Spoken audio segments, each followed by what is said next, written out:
Good afternoon and welcome to today's Webinar Wednesday session with the Library Corporation. My name is Jamison Reynolds and I'm the Director of Marketing Strategy with TLC. Today's session is 21st Century Library Software, a snapshot of the latest CARLConnect product release.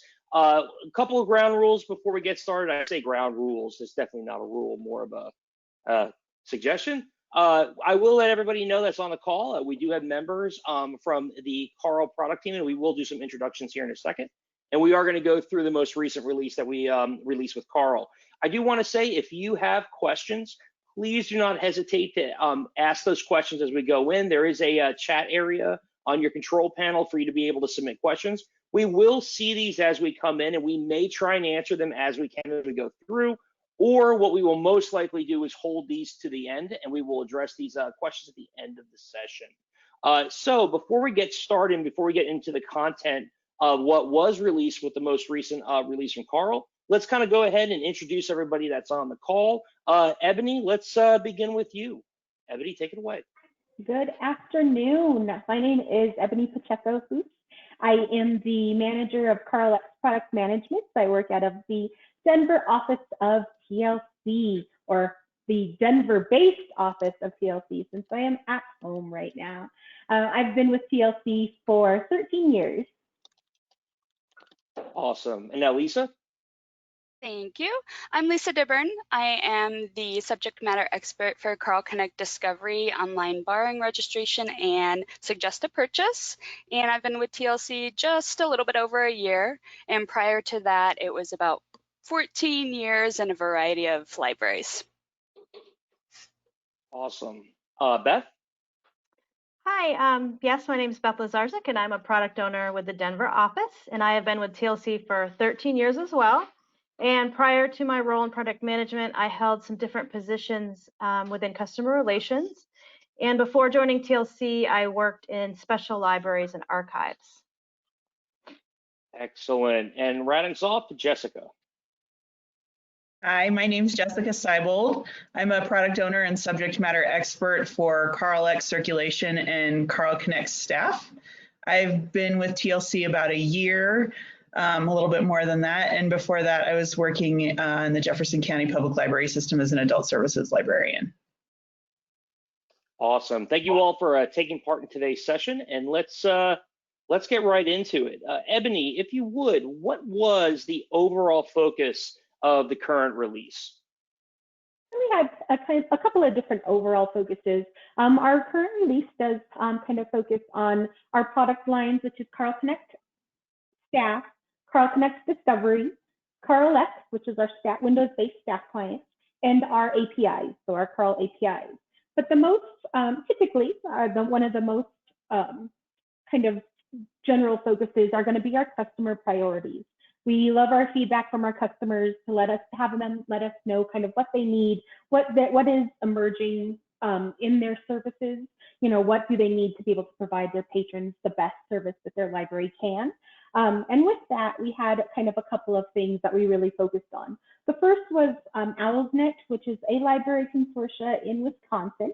They recently came onto CARLX in August, actually, so big welcome to our newest customers. And typically when we go through a migration, we do have some things that we do some development for, just to, again, make sure that their transition into the CARL world is smooth. So we did have some default development that we had to do to ensure that they could bring all of their codes into the system and that we could deal with some of their transactional fine rates that we take a look at. So we added that to our hierarchy, which is really great because it gives us a little bit more flexibility along with the rest of the configurability of the CARLX client. We also did some work on spine labels. So again, we all know that our libraries love their spine labels and ensuring that they have the spine labels that they need to brand their materials for their patrons to check out. So we added some spine labels for Authorizenet. And we also did a report because Authorizenet, one of their library members, actually utilizes an external program to print their labels. So we had to get a lot of spine label data out of the CARL system into a spreadsheet, basically, or a file, so so that they could use their program. So we wrote a report utility for that.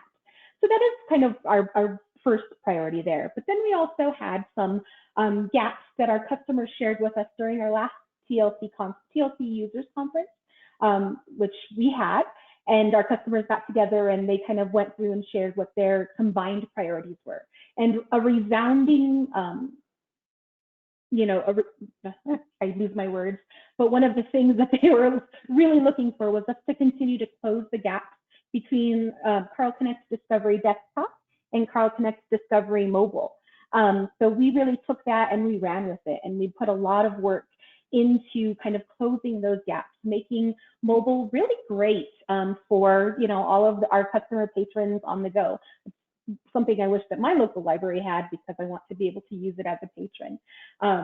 So we did a lot of work there. And then one of the things that we are super, super proud of is our FRBR displays in both desktop and mobile. So again, it's FRBR or title group displays inside our pack, inside CARLConnect Discovery and CARLConnect Discovery Mobile, which gives us the ability to group records together that are of like content and to present that to our library's patrons. So you see them grouped together. So rather than 20 or 30 different records for Pride and Prejudice, we have all in a single one, where it's easy to see the formats that the library has, and easy to choose between those or navigate between those. So those are really, again, were priorities from our customers coming in, knowing that they want to give those to give those functionalities to their patrons. With that, I do want to pass it over to Lisa Dibbern to give a little preview of some of those things. Thanks, you, Ebony. And I will say, Lisa, before you get started, I probably should jump in at this point. I didn't do this as part of the introduction.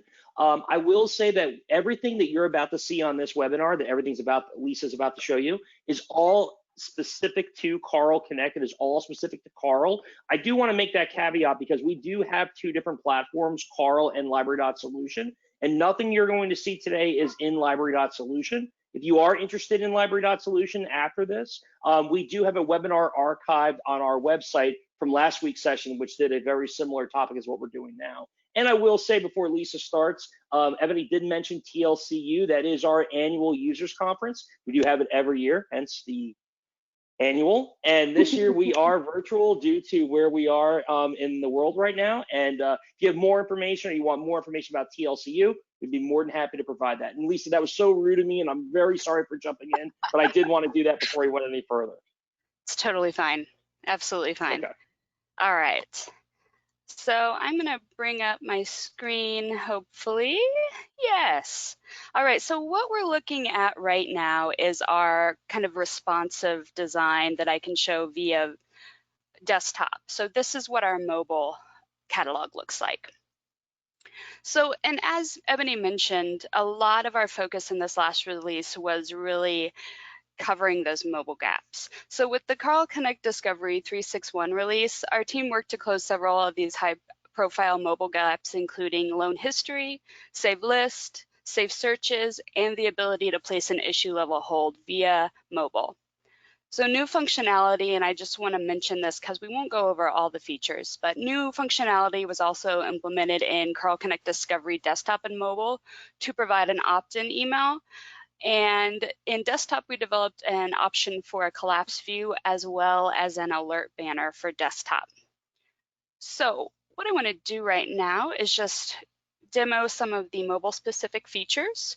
So CARLConnect Discovery users are now able to view their loan history via mobile. So using the menu up here, I'm going to go ahead and sign into my account and navigate towards my account menu. And we have a lot of options here. If we go ahead and select into loan history,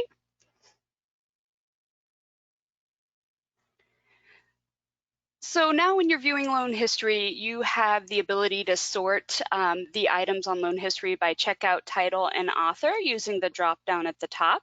And I only have 2 items on this list for my loan history, but we can also see how many items directly looking at the top there. And I want to mention that this is absolutely consistent with desktop. So going back to our menu, whoops, sorry, I was already there.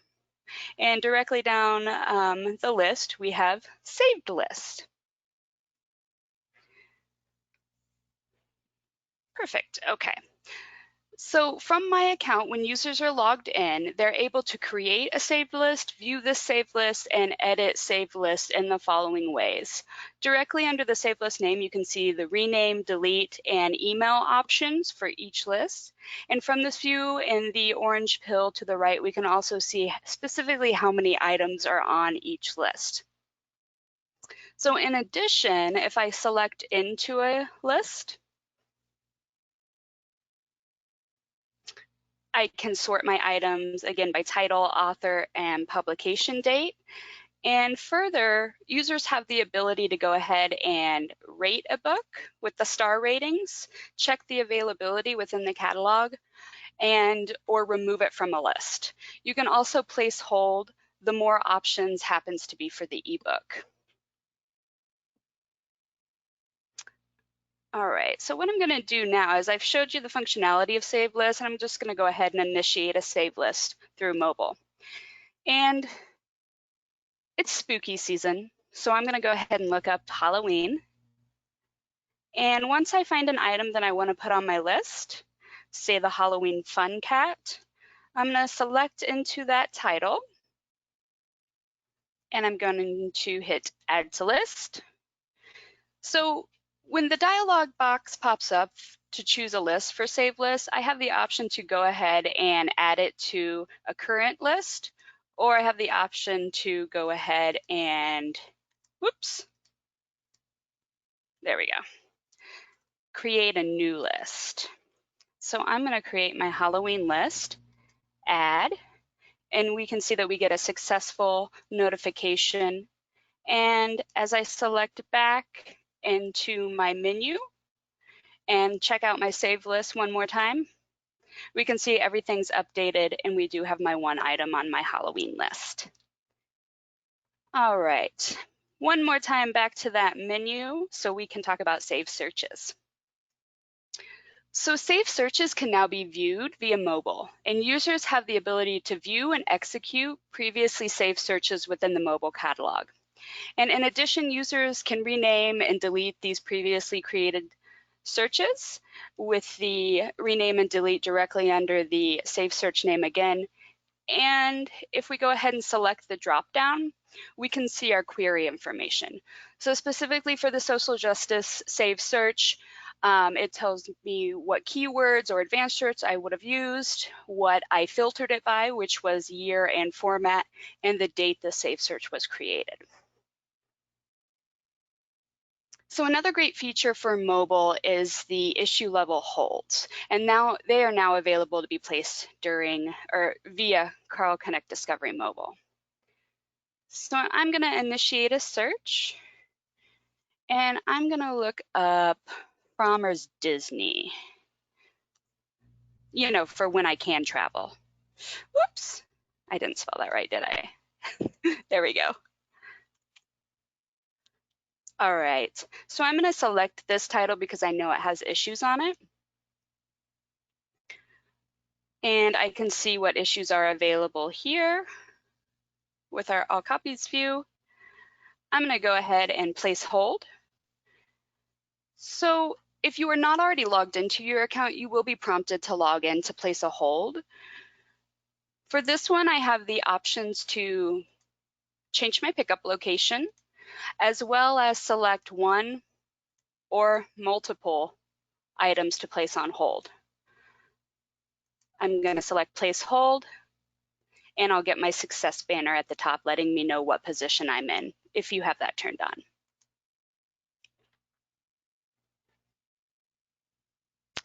Okay.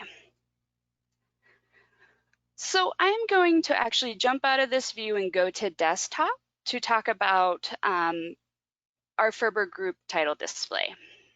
And let me just refresh that really quick.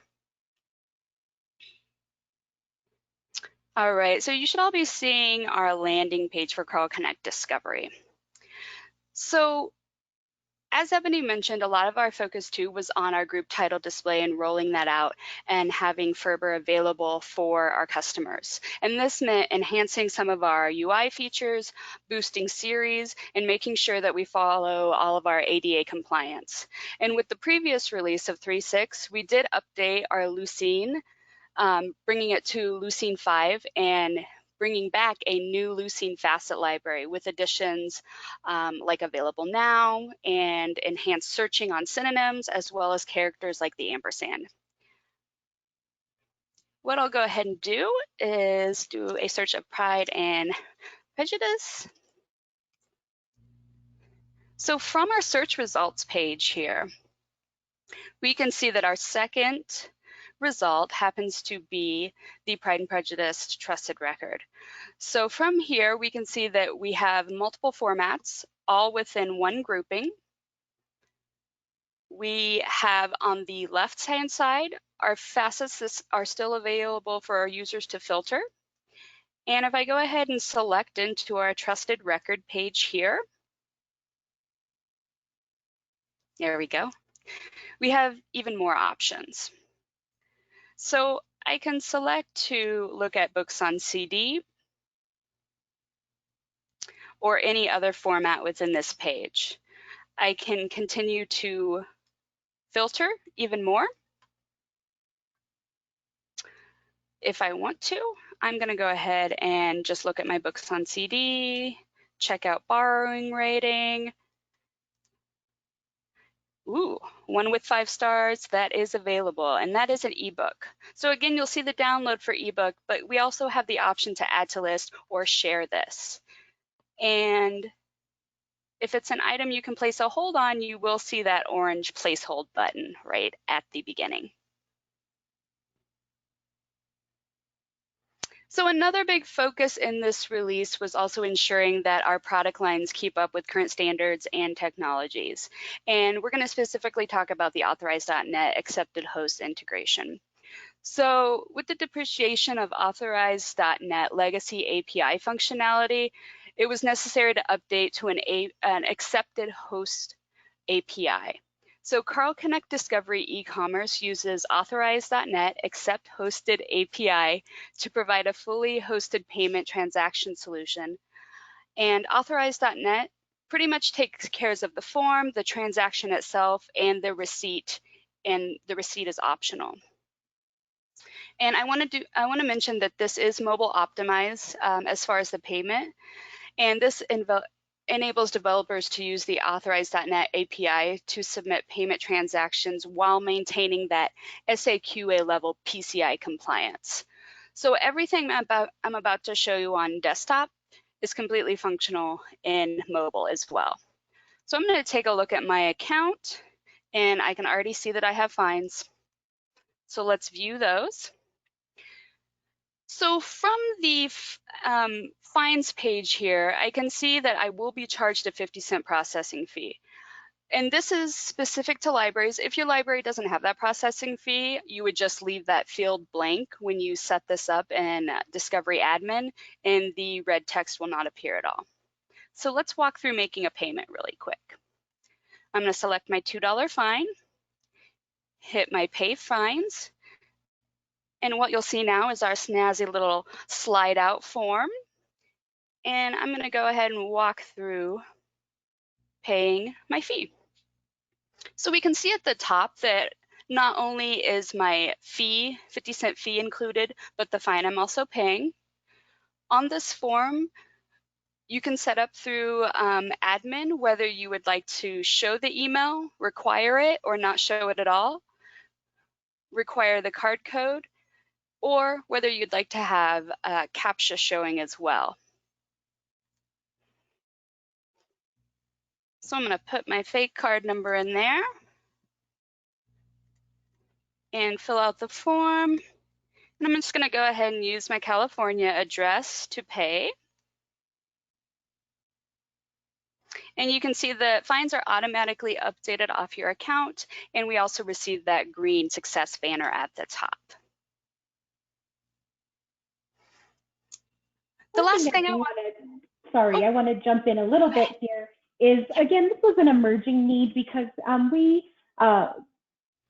we have supported Authorizenet and have used the SIM integration, the AIM integration first, and then it moved to SIM, and our customers continued to use that. But we got kind of mid-development, we got kind of notification from Authorizenet that their SIM option was deprecated, meaning that, again, as libraries continued to move through, they were more and more susceptible to PCI non-compliance.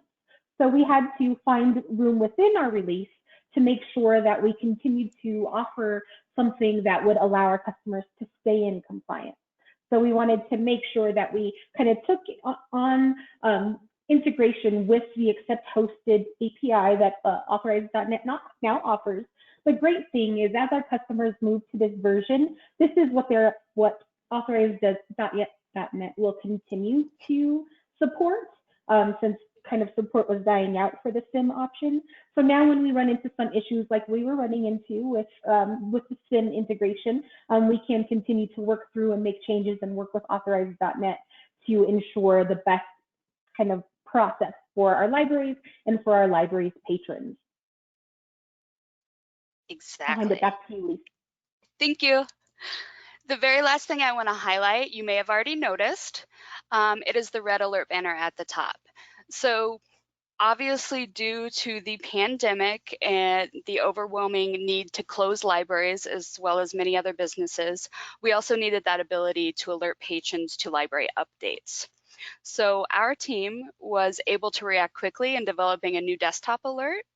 And this alert banner will link to another page that can be created, or it will link to another page if you have further information to update your patrons with, just by clicking the banner. And to create this banner, you can kind of already see, if you're logged into my account via Discovery with the proper credentials, you do have this configuration tab. And if I select into that configuration tab, the alert banner setup is directly below the landing page configuration setup. And that's it. That's my demo for Discovery. Please let me know if you have any questions. Great, thanks, Lisa. In addition to kind of our CARLConnect Discovery development, when we were looking at making sure our product lines keep up with standards and technologies, we also took a look at CARLConnect Staff.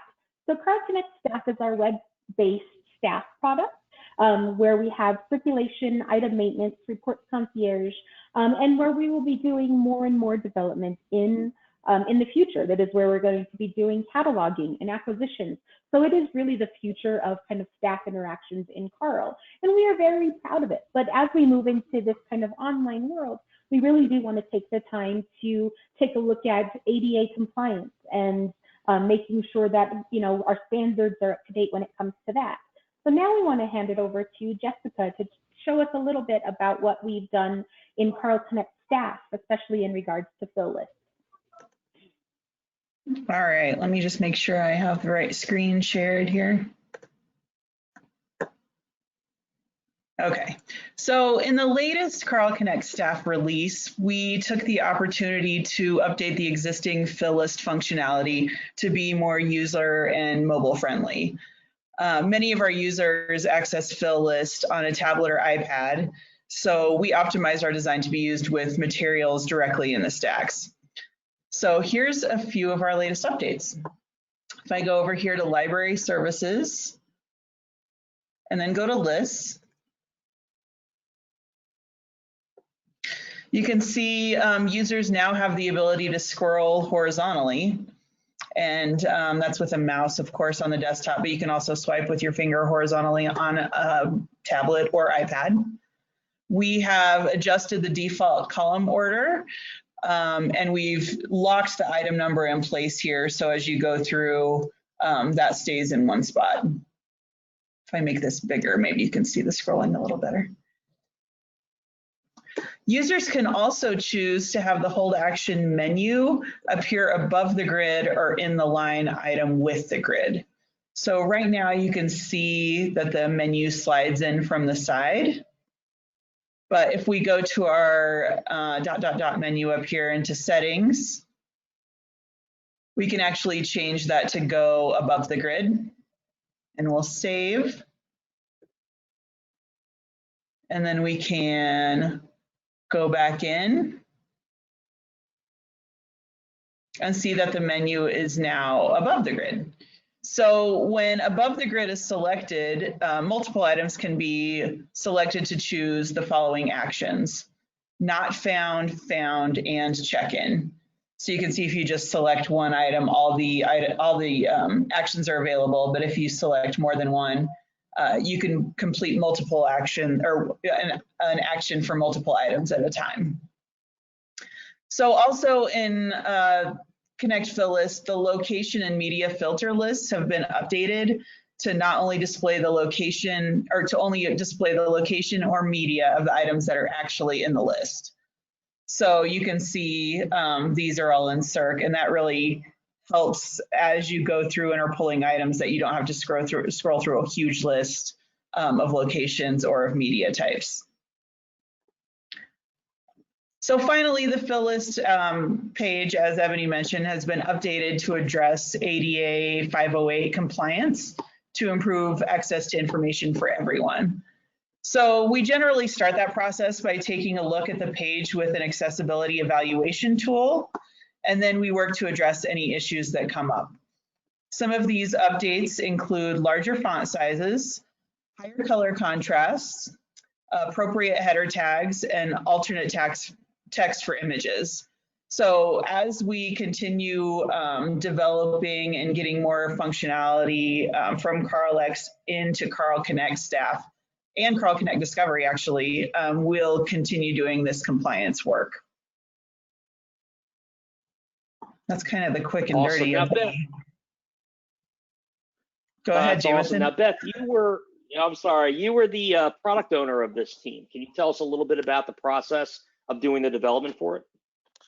Yeah, of course. We can talk a little bit more about the process. So yes, I'm the product owner of the development team that completed the work on Fill List. So I manage the work of that team. And the process is really collaborative out of the gate. And that's the case with all of our development projects.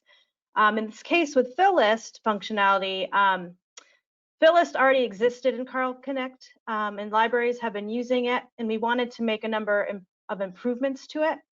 I worked closely with the circulation subject matter expert, who is Jessica, who just demoed Fill List for you, and others on the project management team. And using customer feedback that we've received along the way and our own library experiences and research, we created our user stories and development stories for what we as the product management team wanted Fill List to essentially do from a functional perspective.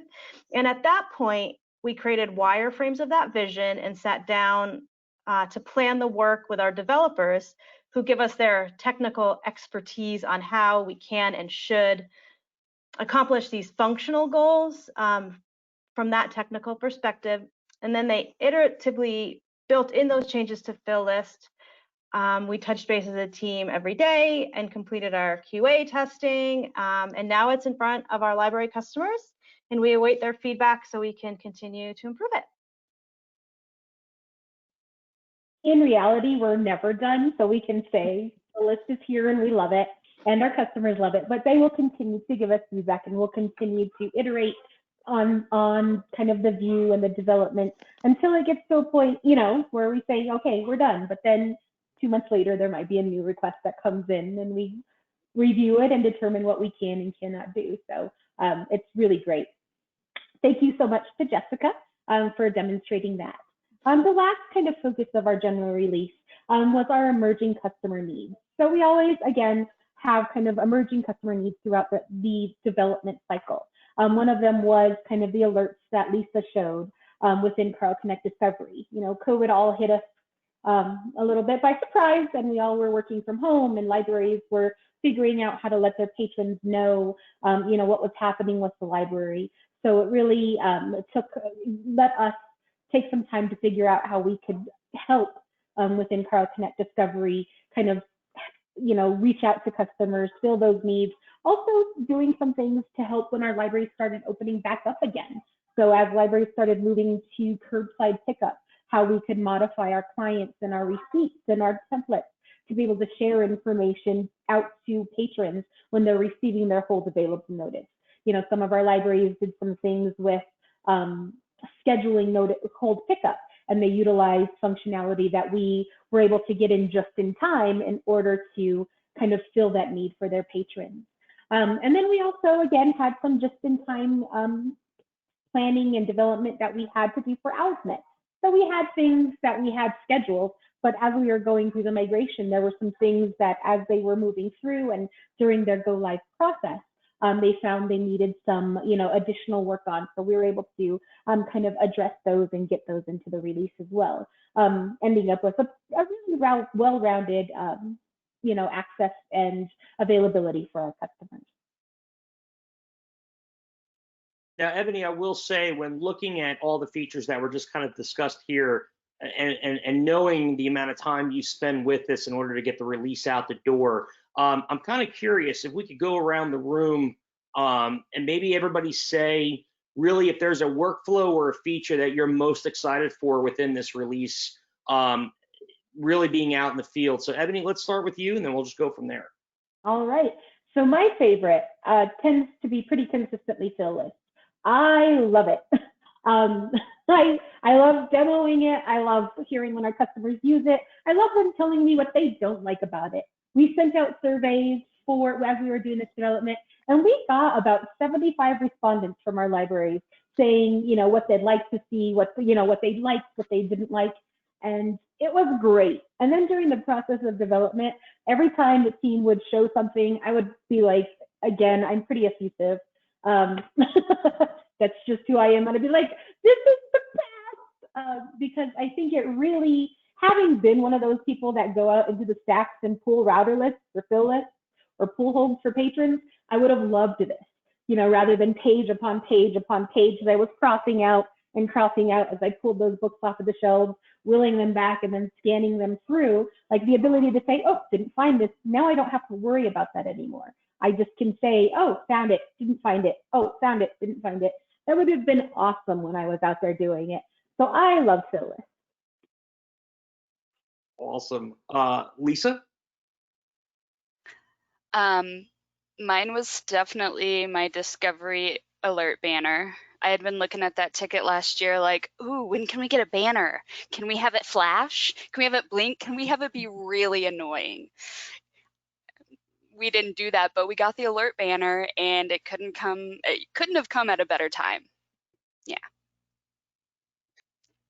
That's good. And I think not having a flashing, blinking banner was probably the right choice. I don't know who we can give credit to not going that direction, but that was. I agree. I agree. All right, Beth. I'm with Ebony. I'm a big fan of fill lists. I love that it was created with mobility in mind, and it allows library staff to work directly in the stacks with their tablets. And I think that is a real game changer, being able to have the tablet out in the stacks like that. Gotcha. And Jessica? I tend to also agree with Phyllis, but I do really love the amount of work that we've done in Discovery Mobile, getting that up to speed. I think that's super important, and people have been asking for it. So it was exciting to help put that together. I will freely admit, in full disclosure, this team and the Carl team has provided no internal demonstrations for the rest of the TLC staff. And not to take away from any of the other features that were done, because they are all important and they all are good. I will say that fill list was the one that consistently got the that you could hear in chorus from different webinar connections and WebEx connections from all over the country. So now that was kudos to you all. That was really great work. Last thing before we wrap up, because we were a little bit past the half-hour mark, but the conversation honestly is going so well, I don't want to cut it off just yet. Ebony, if you want to hop in on this one, what would you say is next? So we're super excited about what is coming next. So that's our release due at the end of this year, where again, we're looking at more mobile gaps that will continue to be where, a lot of that focus. But I know Lisa is super excited about including kind of more title detail within mobile, the ability to kind of see more than just the summary information. So we're bringing all that forward. And then we might take a look at advanced search as well. So that is something that we want to keep there. And then one of the things that we're also super excited about, and I get excited about a lot of things, but another one that I'm super excited about, more like Phyllis, is our damaged item functionality in CARLConnect Staff. So, today, it takes a few steps to mark an item as damaged, and we really want to streamline that workflow. Our customers want a streamlined workflow. This was one of our customer priorities. And while it's just a single customer priority, we think this is functionality that our entire customer base is going to love.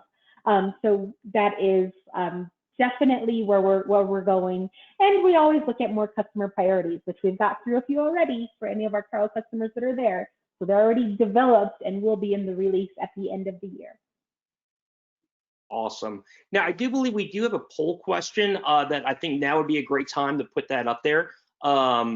And that flashed on so quickly, you'd swear we'd coordinated that and have practiced this. But if you will take a quick second to answer this poll question that is on your screen. And also, while you're doing that, if anybody has any questions for us before we go ahead and wrap up this session, now would be a great time for you to ask that question if you've not already submitted that question to us.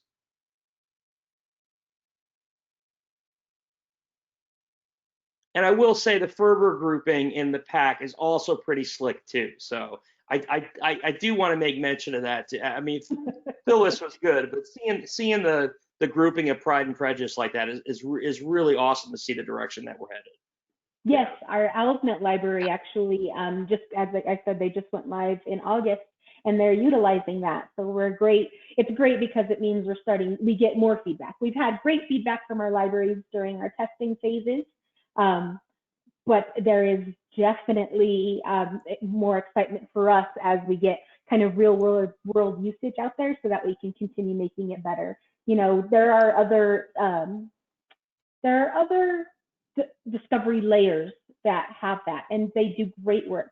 This is the first integrated discovery system that is, a FRBRized grouped catalog that isn't something that you have to go out and buy separately. It is part of the ILS, and we are really excited to be moving in that direction.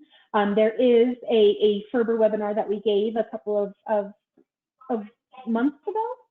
Time passes very crazily now. So I do believe that's on our archive as well for any of our listeners who might want to take a listen. I was about to say, if you go to our website, tlcdelivers.com/webinars, you will see an archive there, and you will be able to see the archive for that session and any of the other sessions that we've done as well. But from a marketing standpoint, it's really cool for us to have done that session and talk about the direction we're going. And now a few months later, seeing it in fruition is always exciting to see. Question from the audience for someone on the panel. Who is live with the FRBRized catalog? Authorizenet is live right now.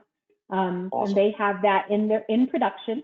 We do have, and that's catalog.infosoup.org if any of the viewers want to go and see it. Cool. And it does not look like we have any other audience questions right now. So I think now is an excellent time for me to wrap up and be somewhat long-winded as I wrap up, in case any other questions can sneak in while I'm doing it. But I do want to thank everybody that is on, all the panelists that are on today's webinar. This was a really awesome breakdown of everything that came out with the most recent CARL release, and we all greatly appreciate you all walking everyone through this. I do want to let everyone know that as an attendee, this will be archived and should be live on our website as of tomorrow morning, typically, if not earlier. I'd say to be safe, be tomorrow morning, and then you'll be able to reference this later if you are interested. As far as upcoming webinars go, we are currently working through, and we might actually have a a session for next week. We weren't sure if we would, but I think we're going to sneak one in. And then the following week, we are actually doing a webinar on Novel Branch, which is a self-service library branch. And we'll talk about how that all works during that session. So I highly recommend you coming in. Again, y'all, thank you very much for taking part in this session. Everyone that's here, thank you very much for attending. Everyone, please stay safe, stay healthy, wash your hands, and don't forget to mask up. Thank you very much. Bye-bye. Thank you so much.